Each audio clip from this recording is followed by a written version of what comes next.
How to enable Face ID on Binance. Hello everyone, welcome back to the channel. In this video today, I'll guide you through the steps and how you can enable Face ID verification on Binance. Well, the process itself is pretty simple and pretty easy, so let me guide it through.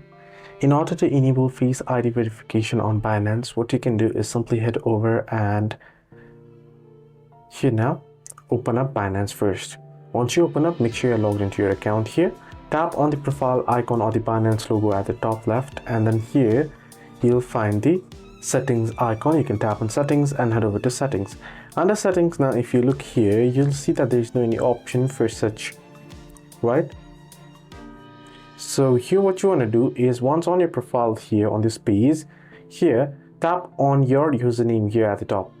And now you can see the security option. Tap on security and head over to security, and now you can see Passkeys, biometrics. So you want to enable it. Now if you have enabled it, depending on your device and what biometrics you have enabled, it'll either ask you for your finger biometrics or your face verification, right? So you can enable it. The other option is the auto lock option. Down below you can see auto lock. You can tap on auto lock and you want to simply enable the biometrics here. So this is how you can enable Face ID on Binance. Hope this video helped. Do like and subscribe.